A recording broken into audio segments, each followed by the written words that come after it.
amigos, bem-vindos ao Gente que Fala ao vivo, de meio-dia a 1 pela Rádio Trianon, AM 740 São Paulo, Rádio Universal, AM 810 Santos, AltV, www.altv.com.br, com reapresentação 6 horas da tarde. Estamos também na TV Guarulhos, canal 20 UHF, canal 3 da NET em Guarulhos, 11h30 da noite. Nosso blog, conheça nossos colunistas, colaboradores, gente que fala .com.br, visite nossa fanpage, Facebook/programa Gente que Fala, WhatsApp à sua disposição, São Paulo, 974012235, chat no site da AltV, ainda um telefone para que você participe, São Paulo também, 1150526622. Participando desta edição de Gente que Fala, angiologista, cirurgião vascular, Dr. Dácio Prota.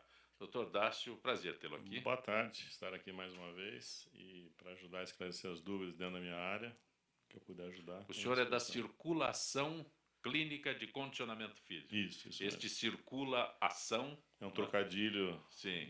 Dentro da minha área, que é a angiologia, e trata de doenças vasculares, né? E veio a pé, veio caminhando em Sempre Ibirapuera a pé, aqui? Sempre a pé. Eu já praticamente aposentei o carro. Quando a gente chega aqui na AltV, que é bem próximo do Ibirapuera, algumas vezes já o encontrei por aqui, indo ao Ibirapuera. Qual é o horário bom para ir ao Ibirapuera, no caso do Dr. Dácio Prota? Eu vou na hora que eu tenho disponibilidade, então de manhã, à tarde, um intervalo entre uns horários que eu tenha vago.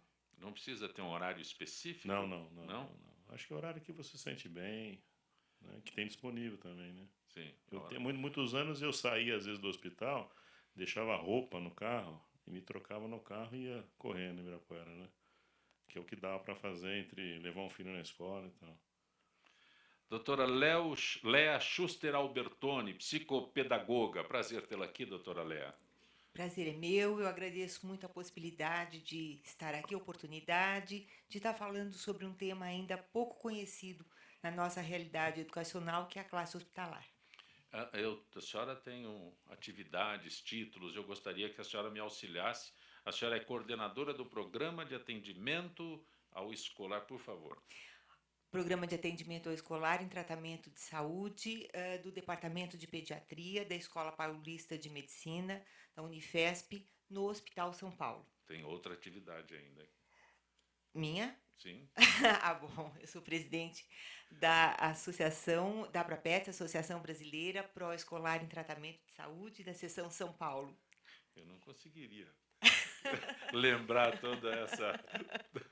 É muita coisa para falar de uma questão muito importante, que é a criança doente. Sim. Quando a gente pensa em doença, normalmente, quando você pensa em criança antes da doença, te vê em criança no parque, criança brincando. Sempre saudável. Sempre saudável.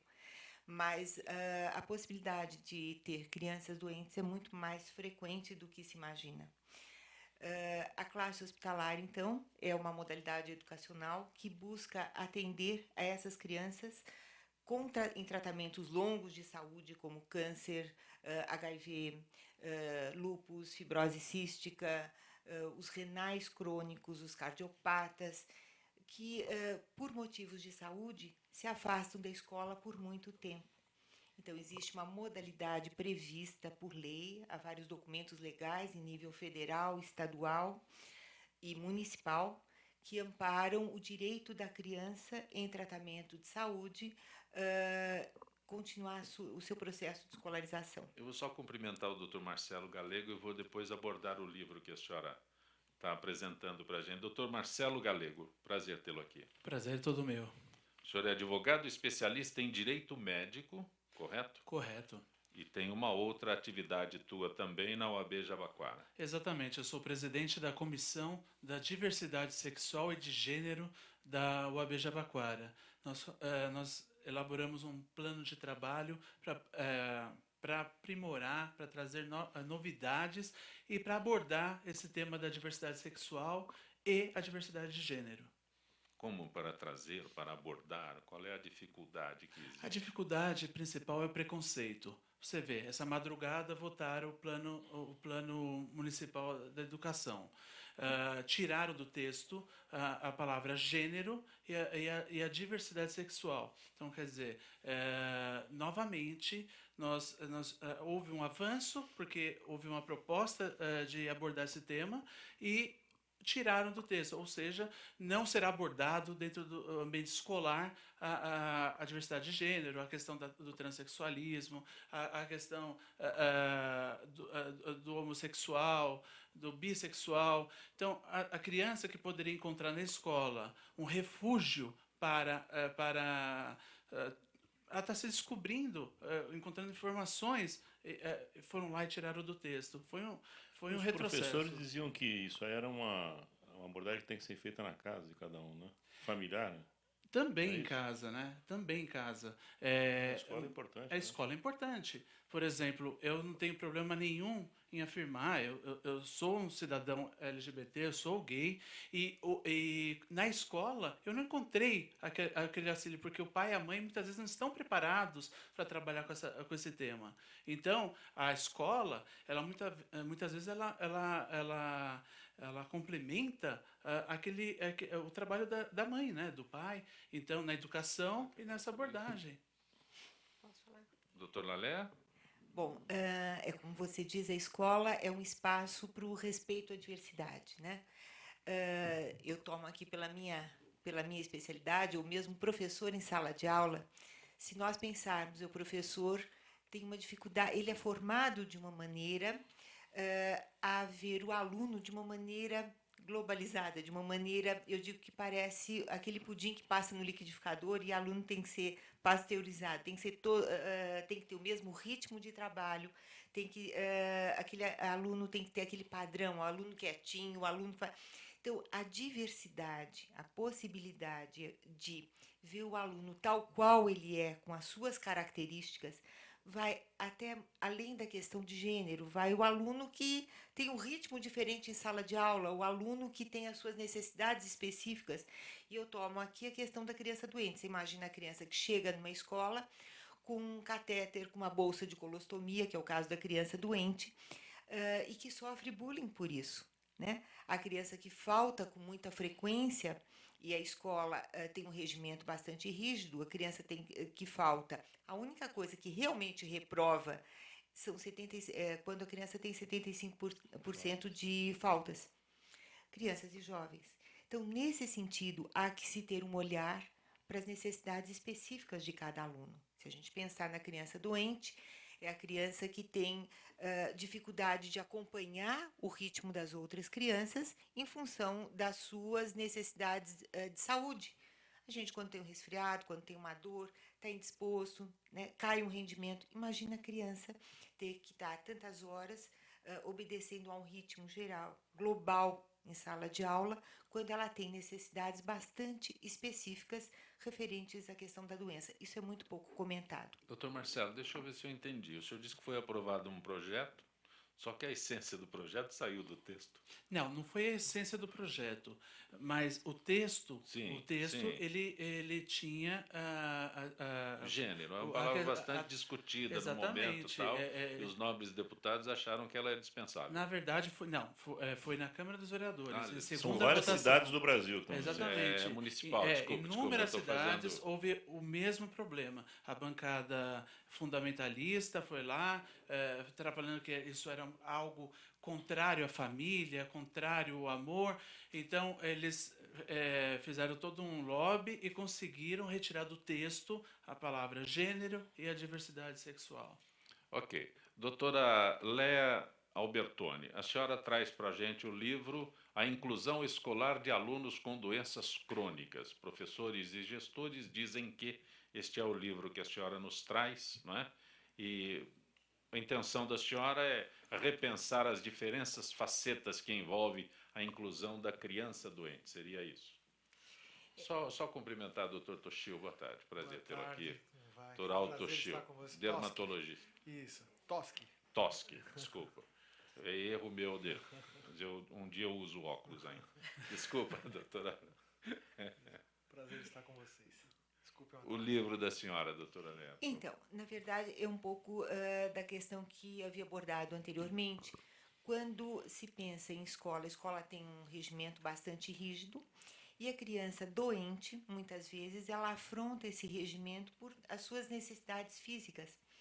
Então, existe a questão do professor ter o receio de incluir uma criança doente por não saber se essa doença é contagiosa. Esse livro retrata a minha pesquisa de doutorado e fala exatamente isso, os medos do professor e de gestores da escola regular para estar incluindo a criança doente.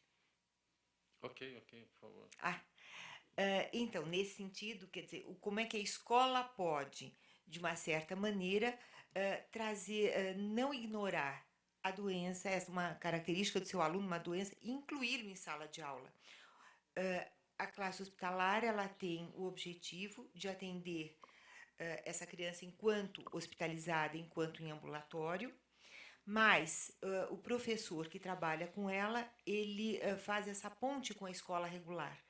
O foco é que essa criança possa voltar para a escola regular no momento onde a doença é mais branda e pode frequentar a escola regular quando assim o permitir as suas questões físicas e voltar a ser internada quando necessário, mas que não se perca esse vínculo para que ela possa estar incluída nessa escola e não perder o seu processo de desenvolvimento, nem Este prejudicar a assunto que a senhora escolarização. aborda não é o caso de escolas de classes especiais, não é? Não são. Quando se fala em educação especial, a gente pensa muito na criança com certas deficiências. Deficiência física, motora, com necessidades especiais em relação à parte cognitiva, à parte sensorial. Mas a classe hospitalar e o que eu abordo no livro se diz respeito a uma modalidade da educação especial, mas direcionada à questão da doença, da criança doente, que tem muito pouca visibilidade ainda entre nós aqui no Brasil. Na Europa, desde 1930, isso já é lei, isso já existe e foi vista ainda com mais cuidado após as guerras. São países com guerras onde muitas crianças foram hospitalizadas. Então, o atendimento educacional em hospitais e ambulatórios aconteceu já de uma forma muito mais instituída. Eles têm isso normalmente na Espanha, na França, Alemanha e outros países. No Brasil, começa agora a ter uma visibilidade maior para essas necessidades. Nós temos aqui na cidade de São Paulo por volta de 40 instituições, entre casas de apoio, hospitais e ambulatórios, que atendem as crianças com necessidades especiais. Mas ainda é um número muito pequeno. Doutor Aldo Toschi, o senhor é dermatologista? Sim. Sim? É sócio fundador, conselheiro da Sociedade Brasileira de Cirurgia Dermatológica. Exatamente. Há Correto. 25 anos nós fundamos uma sociedade que se interessa por cirurgia da pele. O dermatologista, que era eminentemente clínico, Sim. passou, na minha geração justamente, eu estou com 30 anos de formado, a exercer também a função de cirurgião e além dos outros atendimentos em laser e em cosmetria, nós encampamos também a parte cirúrgica, né? Parece um absurdo o que eu vou dizer, mas me chama a atenção exatamente cirurgia dermatológica. Este é o que eu vejo aqui na tua atividade, e aí o senhor coloca uso de laser para a cirurgia.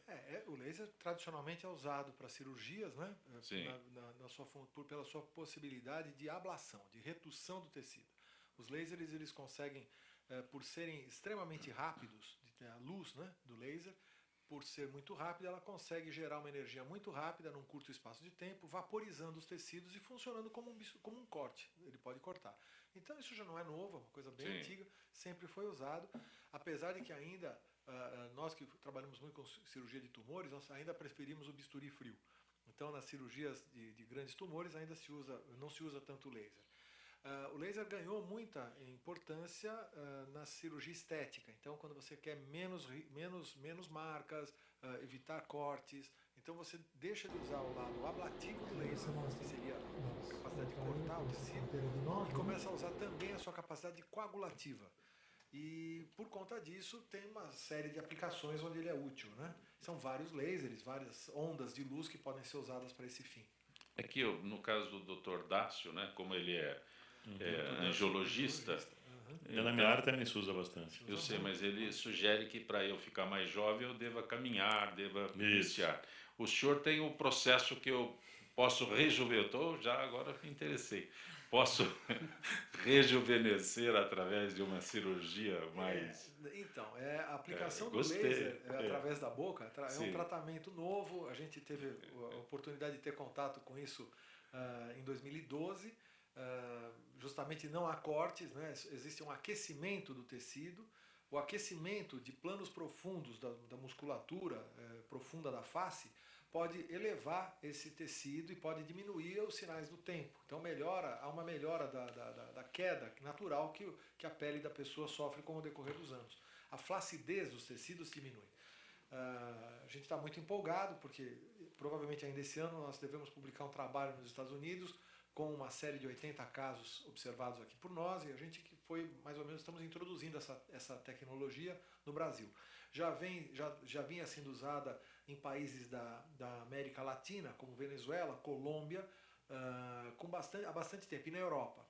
Esse fabricante é um fabricante da Eslovênia, que desenvolveu uma máquina muito interessante, que é capaz de gerar pulsos de laser muito calóricos, que doem praticamente quase nada, e são capazes de promover esse efeito biológico, que é a sustentação, melhorar a sustentação dos tecidos. Quando o senhor fala em 80 casos, esse é um número significativo para o Brasil. Nós, lógico que devemos elevar esse número, né? Não é? E isso me parece uma técnica realmente nova no Brasil. É nova no mundo. Praticamente ninguém usa isso. A gente teve a oportunidade de mostrar isso no Congresso Internacional em 2013, e a partir de 2013 é que as pessoas começaram a usar nos Estados Unidos. Os americanos não conheciam. Então eu levei para lá, para uma amiga, uma colega, a doutora Christine Lee, da Califórnia, que é uma grande expert em lasers, e ela gostou muito do que viu, e começou também a usar por lá, e agora que nós vamos começar. Vários colegas brasileiros estão aderindo também, agora nós temos um grupo já de quase 50 médicos brasileiros usando, e agora nós vamos ter muito mais casos para poder comprovar essa nossa tese, né? 80 casos não é um número ideal, mas não é um número pequeno. Quando a gente fala em pesquisa, 80 casos de observação clínica já começa a ter uma certa significância. Doutor Dácio, ironias à parte, quando eu disse que para rejuvenescer o senhor ia sugerir que eu praticasse exercícios, Exatamente. o que me chama a atenção é que o senhor indica exercícios para tratamento de varizes. Também. Durante muito tempo isso foi um tema meio controverso, né? As pessoas tinham varizes, não podiam fazer nada, tinham que ficar em casa com a perna para cima. Hoje em dia não. Que éramos jovens, a sugestão era que se ficasse cada vez mais de perna para cima, é isso? E isso ia de encontro, ao contrário, à própria fisiologia da doença, né? Se a doença, a patologia de varizes, você deve movimentar o sangue, nada melhor do que fazer atividade física. Lógico que existem atividades que são mais adequadas ou não, né? Atividades que têm muito impacto não são adequadas, mas o indivíduo que tem varizes ou que tem a doença de varizes, né, ele pode inclusive fazer musculação, coisa que há uns anos atrás era proibida. O que o senhor classifica como o exercício de impacto que não deve ser coisa que você pule muito, por exemplo, quando você salta, ao chegar ao chão, você tem um impacto muito grande nas veias, aumenta muito a pressão intravenosa, né? Isso faz com que as veias elas tendam a aumentar o calibre. Neste caso, o caminhar é mais indicado do que a corrida. O caminhar é muito indicado, além do que tem pouco impacto para pessoas que não estão praticando nenhum tipo de esporte, e principalmente porque na perna é que inicia o retorno do sangue. Existe uma coisa chamada coração periférico que fica na panturrilha. Nós temos 2 corações, o mais conhecido e o menos conhecido.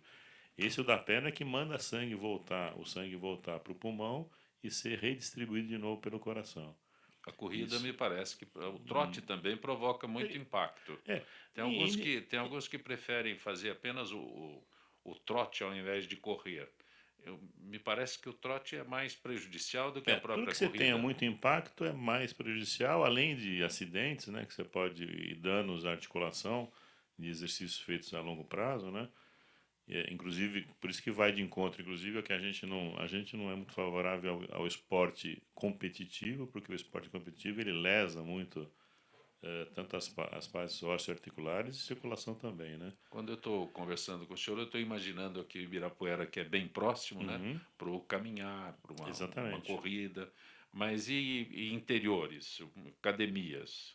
É possível essa sugestão de possível. auxiliar A, no va- tratamento de a varizes? vantagem, por exemplo, quem tem a possibilidade de andar numa esteira, a esteira é um aparelho que diminui muito o impacto, né? Mais do que você caminhar na rua, cerca de 10 vezes, né? Então, se você tiver uma tendência muito grande à variz, é mais adequado, inclusive, esteira. Existem equipamentos, inclusive, que você não tira o pé, né? Do apoio. Você faz que flutua. Aquele elíptico. Elíptico, transporte. Então, isso aí você trabalha praticamente sem impacto nenhum. E faz exercício bem É adequado. benéfico. Benéfico. sem Doutor dúvida. Aldo Toschi, algo. Não, eu concordo plenamente com o Dr. Dácio, está corretíssimo. Eu, dando um depoimento pessoal, em função de uma limitação ortopédica, eu acabei correndo dentro da água. Tem um exercício Muito maravilhoso, chama-se Deep Running, Isso. que é excelente para o coração periférico, Isso. como o Dr. Dácio falou. Dentro da água você tem menos impacto Zero ainda, impacto, né? praticamente em Exatamente. pé, sem nenhum tipo de toque no chão. Você fica sustentado por um colete de flutuação, e eu pratico isso há 8 anos e estou muito bem com isso, é excelente. Tem gente que treina para maratona. Isso. Aliás, a maior parte das pessoas se lesam treinando para maratona. 20% das pessoas não aparecem na maratona de Nova York por se lesão, machucarem antes da maratona, treinando para maratona. Nos Dado preparativos? oficial. Exatamente. Por isso você toma cuidado. Você que está pensando em ano que vem. Doutora Lé, algo a acrescentar, né? Infelizmente, esse não é o meu problema. Eu estava conversando com o doutor aqui que eu estou tentando começar a fazer uma esteira, alguma coisa. Eu consegui fazer uma semana, parei, mas uma hora eu chego lá, doutor. Essa seria a nossa solução, né? Não é? Doutor Dácio tem que Eu já gostei da ideia de rejuvenescer Isso, com isso, cirurgia isso, laser. isso. Agora, o senhor me apresentar ainda uma outra Mas você não vai proposta. fugir de Ibirapuera, você vai Mas ter que a andar lá. Tem a pele jeito. melhora muito em quem se exercita também, viu? Sim, E sim. quem não Sem fuma, e quem dúvida. come direito, Lógico. né? Vida A saúde- saudável, né? A saúde da pele também está Se piorando. o senhor for, Não vamos discutir. se o não senhor é- for continuar com esse não- receituário, eu vou mudar de Não médico. não vamos colocar toda a expectativa no laser, porque o laser sozinho não faz milagre. Né? Doutor Marcelo, o senhor é advogado especialista em direito médico. Certo. Os planos de saúde são os grandes vilões no momento? Sim. Nunca houve nesse país uma quantidade tão grande de litígio envolvendo o plano de saúde, e envolvendo procedimentos relativamente simples. Eles negam pela mais diversa gama de justificativas, chegam ao ponto de falar assim, que uma junta médica que não analisou o caso específico decidiu, em reunião, que aquela cirurgia não era indicada para aquele paciente, superando o que nós conversamos, o que nós batalhamos nos tribunais, que é a figura da autoridade médica. O médico é autoridade. Ninguém, absolutamente ninguém, a não ser uma junta para discutir se aquele procedimento que o médico adotou é correto ou não, pelo órgão de classe, ninguém pode superar a autoridade médica, nem um juiz. Então, o juiz ele decide se o plano deve ou não deve, mas ele nunca entra no mérito da indicação médica. E isso, por exemplo, o Tribunal aqui de São Paulo já cansou de decidir e sumulou. Houve indicação médica, pouco importa se está no rol da ANS ou se está previsto ou não no contrato. Se é necessário, tem que executar. Não vou nem me referir a cirurgias mais complexas, mas qual é o maior questionamento que os planos de saúde colocam e se recusam Estão a fora do atender? seu contrato. Olha, primeiro... Então, mais simples. Anteriores ao seu contrato, quando você assinou, esse procedimento não existia. O laser não pode ser usado porque veio depois do seu contrato. Então, a maioria dos contratos que usam a tabela da Associação Médica Brasileira são dos anos 90. Então, de lá para cá, muita coisa aconteceu, né? Que não está incluído nos contratos. Então, É uma doutor forma Marcelo, deles alegarem que não vão... Para eu colocar melhor, eu procuro o Dr. Aldo Toschi e ele sugere, né, ele que eu deva fazer uma dessa cirurgia que ele acabou de descrever. Daí vem a negativa, usando o exemplo dele, Sim, que sim. é um procedimento estético. Nesse caso específico, é uma negativa comum. Existe outra negativa também, isso também existe discussão contratual, que é a pré-existência da doença. Então, o plano, ele vem com essa espada contra o cliente e fala, não, essa doença é pré-existente, pelo menos no início do período. Às vezes a pessoa não tem conhecimento, às vezes a doença de Ele fato é supõe que é pré-existente, pré-existente. mas ela não é Não tem como provar. presciente. Então, às vezes a pessoa não sabe. E o Tribunal de Justiça, ele também, e o STJ já decidiu isso. Se o plano não fez uma perícia no ingresso desse consumidor no plano de saúde, não pode se valer depois da negativa por pré-existência. O Dr. Dácio é cirurgião vascular, né? Aí ele pode me indicar uma cirurgia, né, de variz e tal, mas a minha não é aparente. Isso, Né? acontece muito. A minha não é aparente. Aí eu posso questionar e o plano de saúde dizer que ela é anterior, seria isso. E que você omitiu essa informação.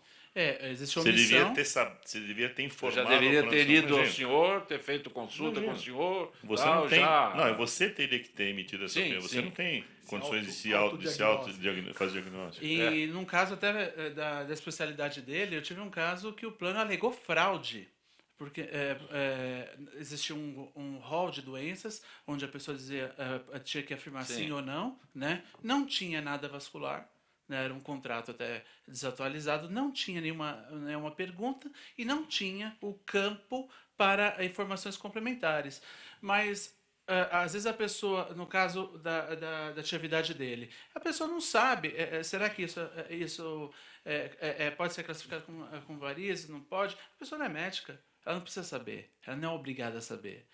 Se ela tem ciência de uma doença, ela tem que comunicar, porque senão é fraude. Caso contrário, eu não sou obrigado a passar em todas as especialidades para saber previamente tudo Não, aquilo eu que sou mais incisivo. Eu acho que na maioria dos casos tem má fé. Má fé da operadora. Pura e simplesmente. Eles ignoram o que é essa coisa de falar que fizeram uma junta. Não tem junta de nada. Eles têm ordem para glosar determinada quantidade de planos por dia. Eu escutei isso de uma grande seguradora. Nós fomos fazer uma cirurgia na esposa de um colega. O prazo de validade era de 2 anos que ele tinha um plano de saúde. E a seguradora glosou. Eu liguei para a seguradora, eu pessoalmente liguei, o colega falou assim, eu tenho ordem para glosar 30% dos procedimentos do Brasil inteiro, hoje. Eu falei, e daí?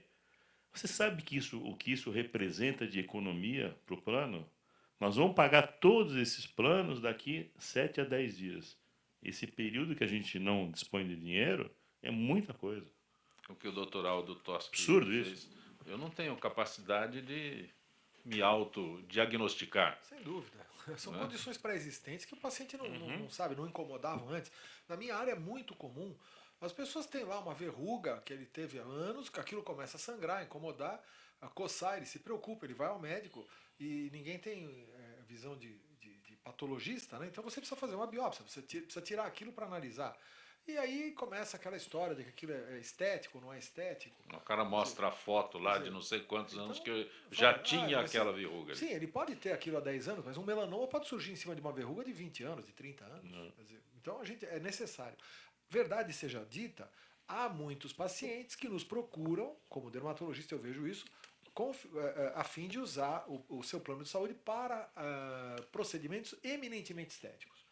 E eu acho o seguinte, o combinado não é caro. Se o contrato não prevê tratamento estético, ele não tem direito e pronto. Há convênios hoje que cobrem cirurgia estética. Custam uma fortuna, mas se a pessoa pagar por aquilo, ele vai ter até essa cobertura. Não sendo um procedimento eminentemente estético, a pessoa tem direito e ponto. Quer dizer, não há questão, não há o que se discutir com o médico assistente sou eu vou fazer uma biópsia, eu vou tirar um material, quer dizer, vai ter um laudo de um patologista. Não há o que se discutir nesse caso. Eu acho que é uma tremenda inoperância da operadora da ANSS, que é quem regula todo esse pessoal, que não controla. Quer dizer, a ANSS está deixando as operadoras completamente livres para fazerem o que querem. Você está acompanhando Gente que Fala, retornaremos em instantes. Você sabe que eu tinha um caso.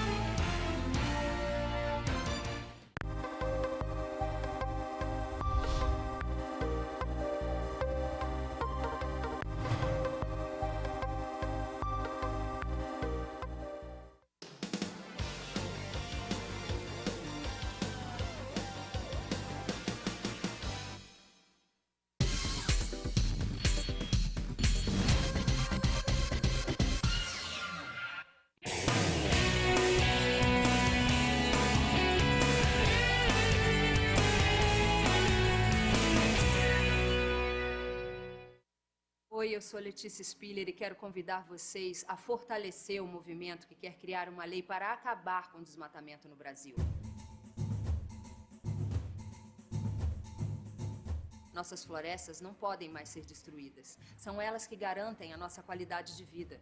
Eu quero floresta em pé, água fresca, clima ameno e desmatamento zero. E você? Participe, assine a petição.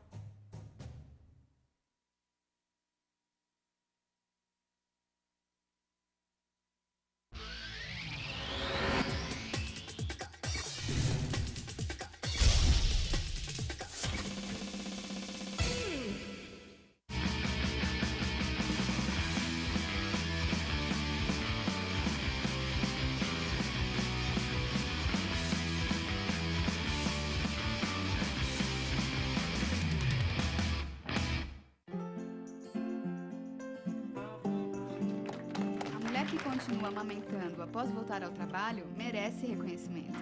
E a empresa que apoia esse gesto também. A amamentação diminui o risco de doenças na criança e na mulher. Por isso, o empregador incentive este gesto, oferecendo sala de apoio à amamentação, creche no local de trabalho e licença maternidade de 6 meses. Amamentação e trabalho. Para dar certo, o compromisso é de todos.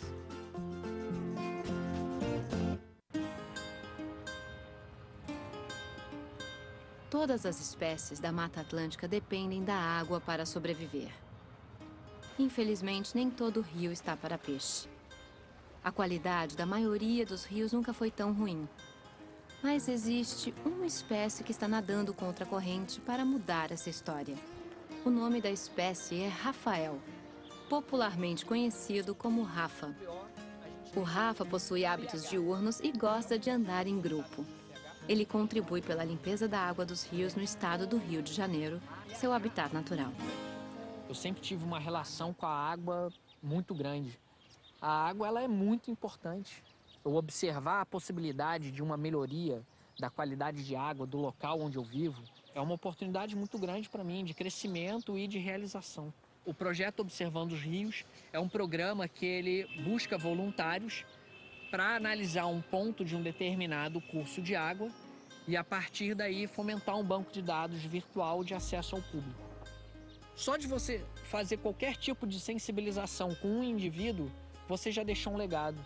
Aquela pessoa, ela é um potencial educador, a gente já ganhou com isso. O Rafa é uma espécie fundamental na proteção dos rios da Mata Atlântica. E você, está no mesmo barco? A sua espécie já está catalogada? Acesse gpsmataatlântica.org.br e conte o que você faz pela Mata Atlântica.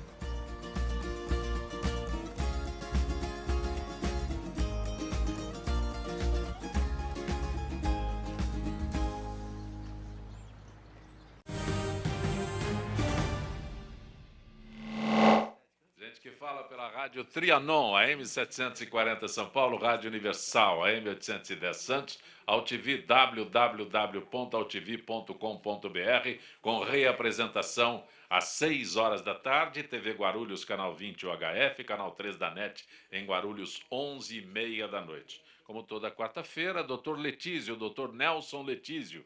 Boa tarde, Dr. Letísio. Como é que você está, São Compé? Tudo em ordem? Tudo em paz, Dr. Letísio. Dr. Letísio, o senhor que é cirurgião plástico, não é? inverno já está chegando ao fim, mas é lógico que todo mundo se preocupa com aquele corpo, né, para aproveitar o... Está um pouquinho baixo, Zancopé. Você poderia repetir, por favor? Sim, doutor Letício, com prazer. Estamos chegando ao final. E esta preocupação para que a gente chegue ao verão com o corpo bem sarado, vamos usar um termo assim, é comum a todos. Eu gostaria que o senhor abordasse lipoaspiração. Como é essa cirurgia, para que é indicada?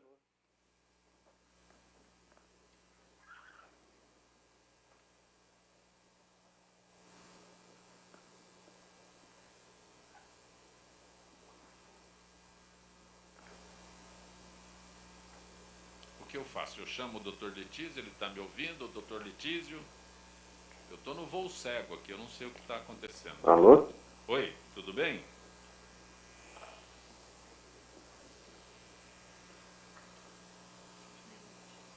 Doutor Letísio. Doutor Letísio, eu não ouço o senhor não me ouve. A gente vai tentar solucionar este problema e eu retorno aqui com o dermatologista doutor Aldo Toschi, a psicopedagoga doutora Léa Schuster Albertoni, o advogado Marcelo Galego e o angiologista doutor Dácio Prota, da Circulação Clínica Médica, Circulação Clínica de Condicionamento Físico. O senhor fez esse trocadilho aí para me complicar, não é? Isso. Não, eu só queria ter certeza. Doutor Marcelo, o senhor me traz o livro Colorindo a Vida. Que livro é esse, o senhor que me explica? Nós da UAB, esse é o mais novo projeto da nossa comissão, que nessa moda do livro de colorir para adultos, nós resolvemos abordar todas as formas de família. Que família ela é o laço, não necessariamente pessoas do mesmo sexo ou do sexo oposto, mas é o laço da afetividade. Então, esse livro nós vamos levar nas escolas e nas empresas. Vamos trabalhar o preconceito com a população LGBTI. E aqui eu reuni 22 artistas, cada um doando um trabalho, mais de um, e nisso a gente fez esse conjunto e está um sucesso, né? A primeira edição praticamente esgotou e esse livro ele é doado, não é vendido, né? Nós estamos numa campanha para o Dia das Crianças na UAB Jabaquara, a pessoa leva um brinquedo e ganha um livro, né? Então, na UAB Jabaquara, na Afonso Celso, 1200, no horário comercial, levou um brinquedo, ganhou o livro.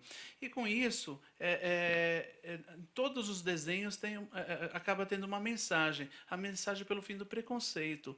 Nós temos que aceitar a diversidade de modo amplo, a criança com necessidade especial, nós temos que aceitar o negro, nós temos que aceitar o índio.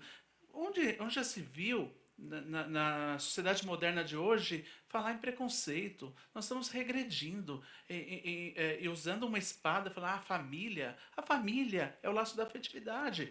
Eu posso viver com a minha avó e é uma família, é uma unidade familiar.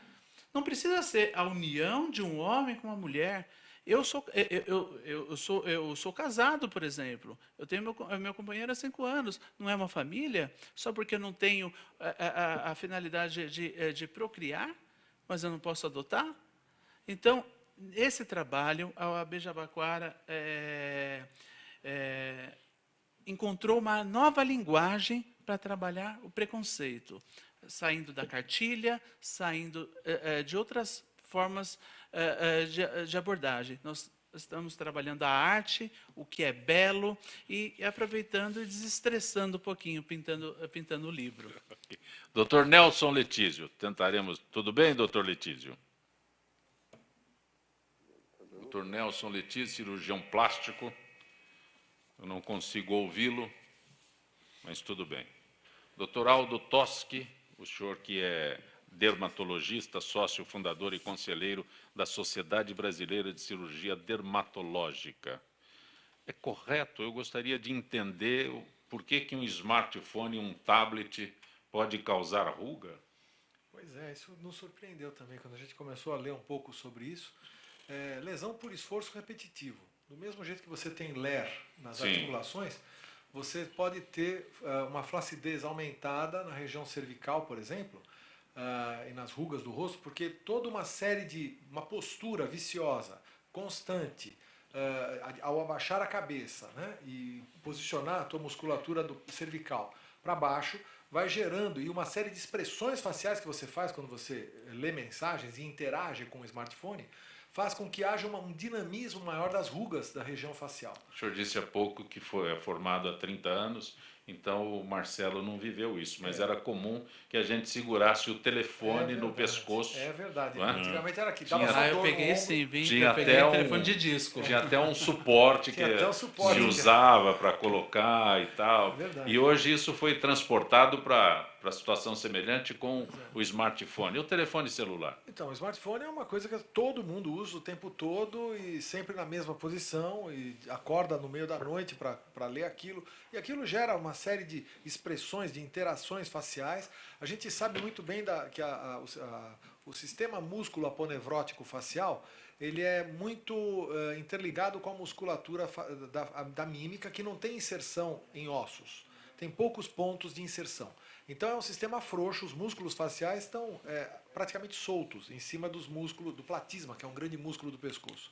Quando você contrai muito esse músculo, assim como os músculos da testa e os músculos da boca, você acaba aumentando as linhas de expressão facial. Então existe um movimento repetitivo que aumenta as rugas da pele. Então os sulcos da pele do pescoço, em volta da boca, aumentam com isso também. E o excesso de más notícias também, né? O tempo todo. Tem gente que está recebendo aviso de demissão pelo celular agora, né? Viu? Sabe o que me preocupa? Você olha no aeroporto, por exemplo, todo mundo cabeça baixa. E isso certamente prejudica, coluna, sem dúvida, vai dar muito problema. Todo mundo vai ter problema cervical, sem dúvida. Ósseo, não tenho dúvida. Agora, não sabia da história da ruga. Comecei a pensar e, de fato, faz sentido. Então, a pessoa que fez esse estudo lá na Inglaterra, ele levou em consideração essa questão estética, né, para chamar mais atenção para isso. E é um fato, né? É uma coisa que dá para pensar. Aqui fala sobre pessoas que checam mensagens e e-mails até 150 vezes por dia. O que tem a ver uma coisa com a outra? Estou querendo entender. Como que tem a ver? Olha, é ansiedade, né? Eu acho que é uma adição, né? Isso está sendo tratado até medicamente, tem clínicas de detox para celular, né? O sujeito fica no final de semana sem o celular ligado. Seria muito bom, né? Como é que é? Tira o celular? Consegue? Eu não sei, eu acho que tem gente que vai ficar mal. Tem Minha filha, por exemplo, vai ficar muito mal com isso. Doutor Dácio, vai ser difícil para alguém passar por essa situação. O senhor não pode usar o celular. Eu tenho dificuldade de ficar sem internet, eu confesso com você. Eu já consigo ficar alguns dias assim, mas depois uns 3 a 4 dias eu já começa a dar uma coceira. Mais uma tentativa. Doutor Letísio, boa tarde, doutor Letísio. Ô, Zé Copé, agora estou ouvindo você alto e claro, e vocês falando sobre celulares e internet, hein? Muito bom. Doutor Letísio, eu gostaria que o senhor abordasse lipoaspiração para esta época do ano, que é bastante procurado para que todo mundo chegue ao verão em forma, pelo menos graças à cirurgia. Olha, Zé Copé, a lipoescultura, que é o que a gente faz atualmente, né, é muito interessante. Ela auxilia em vários aspectos da vida da pessoa. Porque, veja, você tem aquela gordurinha genética, aquele pneuzinho, o que a gente sempre fala, uma menina que tem flanco ou pneuzinho ou culote, com 16 anos de idade, pode lipoaspirar, porque não vai melhorar. Entende? Porque uma menina de 16 anos atualmente já é quase uma mulher, né? Já tem os traços corpóreos de uma mulher. E se ela já tem aquele flanco, pneuzinho ou culote, então não adianta ficar falando para ela que não, vamos lá, faz uma academia, faz isso, faz aquilo. Logicamente, não acompanha tudo dentro de um bom senso. Então eu acho muito válido. A lipoescultura, a enxertia de gordura, ela é usada amplamente atualmente. Você pode usar com fator regenerador de tecido, você pode usar com preenchedor na face, você pode usar como preenchedor de mama, caso de pós-câncer. Então, eu acho muito interessante a lipoescultura. Porém, Jacopé, é uma coisa que a gente tem sempre visto e a gente tem acompanhado Atualmente, a gente perdeu um pouco aquele norte, talvez como o nosso país perdeu um pouco o norte. Antes a gente tentava orientar as pacientes do que ela deveria fazer, né? Então, atualmente, a gente, infelizmente, está deparando com pacientes que vêm nos procurar e a gente tem que orientar o que não deve ser feito. Talvez pela mídia, talvez por informações encontradas na internet, às vezes a busca sai fora, extrapola, muitas vezes por profissionais de outras áreas querendo fazer a cirurgia plástica de escultura. Não que a gente seja melhor, mas é que nós somos treinados para isso, a gente teve o olho treinado para isso, as técnicas treinadas. Então, eu acho que é muito interessante fazer uma lipoescultura. Mas é o que eu sempre falo para o pessoal: procure um profissional adequado, um profissional que foi treinado.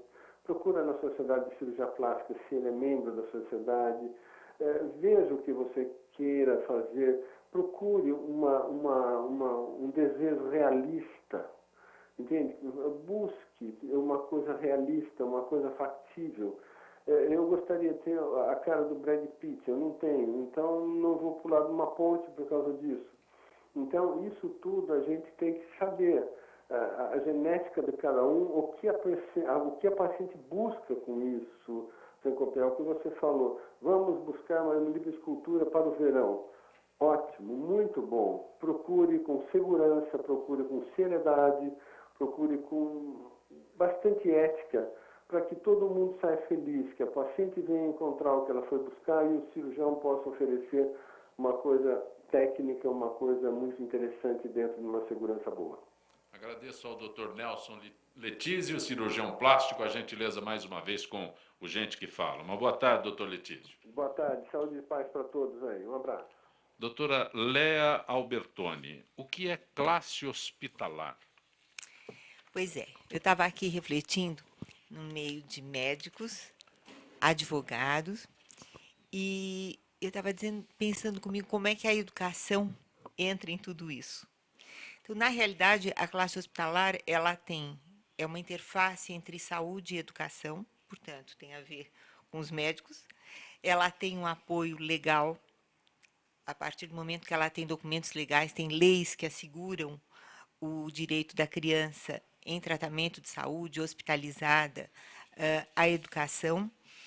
E ela é um braço, então, da educação que funciona com o sentido de minimizar os efeitos da hospitalização. Aqui a gente falou em hospitalização, tem um lado estético, tem um lado do tratamento de saúde, mais de adultos, mas a criança em processo de desenvolvimento, para ela a escola tem uma função muito importante. Ela, quando interna, e muitas vezes as doenças crônicas e de longa duração, ela interna por muito tempo. E ela interna muitas vezes nas doenças crônicas. Então, à medida, os senhores médicos que estão aqui podem colaborar um pouquinho nesse sentido, da compreensão da importância de se manter o processo de desenvolvimento e o processo de aprendizagem ativos numa criança. Quando a gente fala a gente pode falar de doente e de doença. Uma criança pode ser internada e ela pode ser um doente, e aí ela é um ser humano, com vários aspectos do seu desenvolvimento a serem olhados, a educação é um deles e é fundamental, e ela pode internar num hospital que só olha a doença. Então, ela tem um câncer, ela vai fazer o tratamento de câncer, ela vai operar isso, mas e os outros vínculos que essa criança tem? E o processo de desenvolvimento? O que acontece com essa criança quando sai de um hospital? Então, esta é a função da classe hospitalar. É manter viva essa chama da escola para a criança. Quando a gente fala em classe, em escola, os olhinhos dessa criança brilham. A gente entra em contato, como estávamos dizendo aqui, a questão da tecnologia. Essa criança entra em contato, muitas vezes nós temos via Skype, ela entra em contato com a classe, ela entra em contato com os amigos, quando a escola não tem este recurso, então são bilhetes, são lições que nos vêm, é todo um resgate que é feito na classe hospitalar do próprio processo de aprendizagem, que ela vai ficando defasada em termos de conteúdo em relação aos seus pares. Então, na classe hospitalar, ela tem condição de ter um diagnóstico de aprendizagem, dela não perder o vínculo com a escola, dela ter atividades que promovam o seu desenvolvimento, tendo esta criança, este jovem, como um ser completo. E quem uma faz isso, hein? Existem entidades que fazem isso? É por lei, os hospitais todos deveriam ter. Nós temos Mas 40, aproximadamente 45 o hospitais hospital em São Paulo. tem responsabilidade, Tem. ou a escola tem responsabilidade, O ou são hospital- entidades que fazem essa ligação? Ambos, mas tem que vir a demanda dos hospitais. Ainda é uma demanda muito pequena. Acredita que nós fizemos uma pesquisa, 93% dos pais desconhecem o direito da criança em tratamento de saúde à escolarização. Acredito. Então começa a internar, começa a se ver a doença cada vez mais doente. mesmo não sabia. Pois é pouco divulgada aqui. Doutora Leia, Diga. A senhora falou isso e me veio uma lembrança. O que eu vejo, principalmente no meu escritório, quando a mãe interna a criança, parece que o foco da vida dela, naquele momento, é a saúde daquela criança. E realmente, acho que ela acaba esquecendo esse lado educacional, porque o foco é salvar aquela criança. E eu vi, inclusive no GRAC, recentemente, existem muitos professores voluntários que levam eles pegam a lição na escola e fazem a lição com a criança, ajudam. Eu achei um trabalho espetacular. Então, eu agradeço essa tua pergunta, que ela é fundamental. Porque o que existe? Para uma classe se tornar uma classe hospitalar e funcionar dentro de um hospital, ela precisa ser oficialmente reconhecida pela Secretaria da Educação do Estado e do município. Por exemplo, no Hospital São Paulo, há 9 anos atrás, a chefe de departamento da pediatria da Unifesp me solicitou fazer um programa político-pedagógico para a implantação da classe hospitalar. Nesse sentido, uma vez feito este programa, ele foi apresentado à Secretaria da Educação do Estado e do município.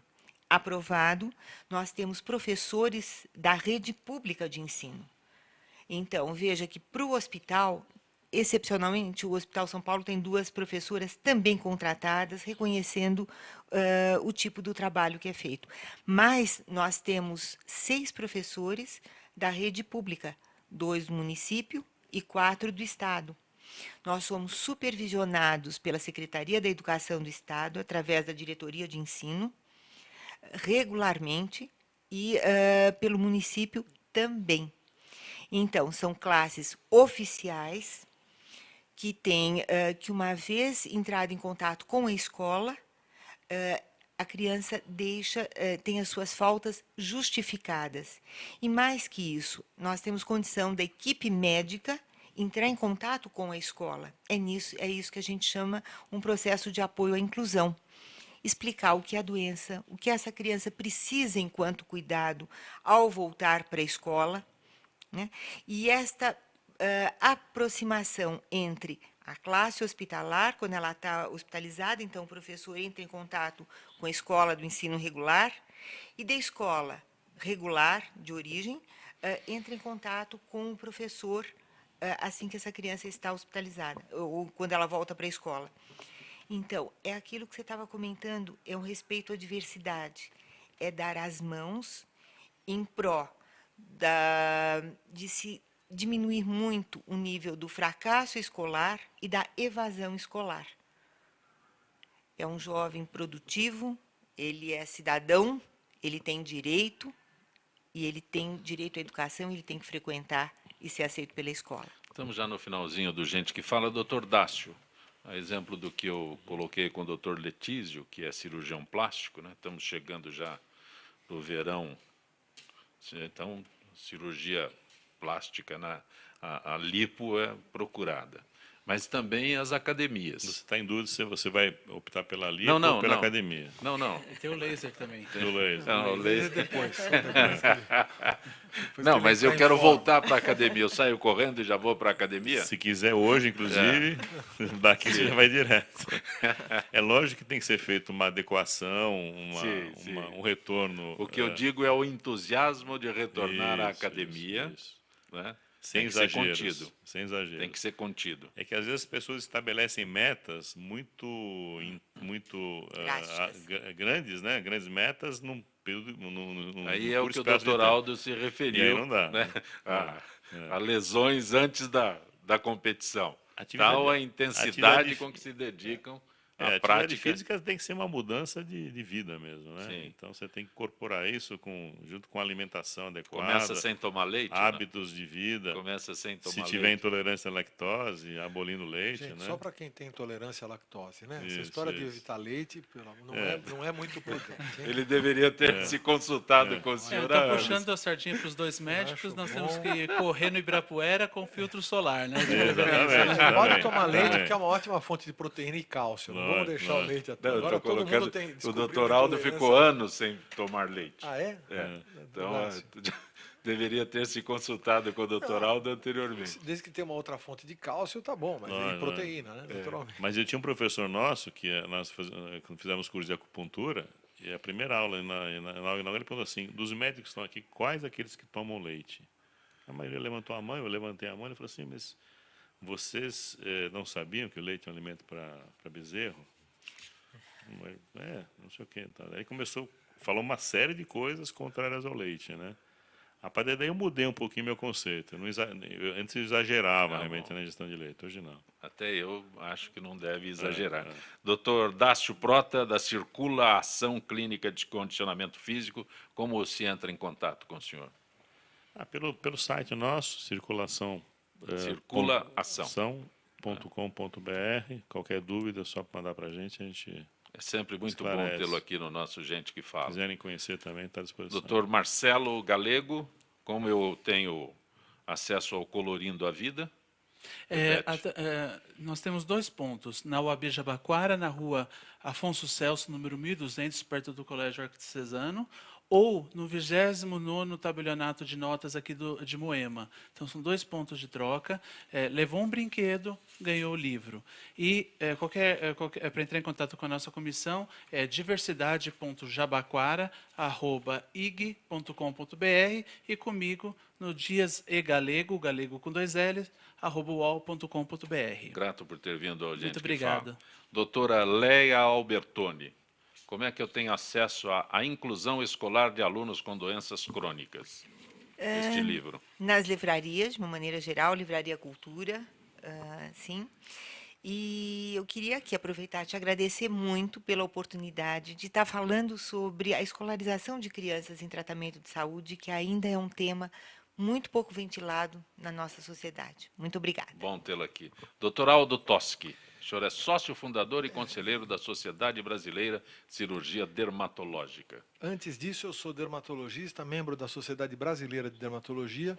Aconselho a todos que procurem o site sbd.org.br. SBD. Isso, é o nosso Sociedade site da Sociedade Brasileira. Brasileira de Dermatologia. Todos os 7.500 membros no Brasil da Sociedade Brasileira de Dermatologia são especialistas titulados e lá em qualquer cidade você pode encontrar um especialista para atendê-lo. Repete o site, por favor. sbd.org.br.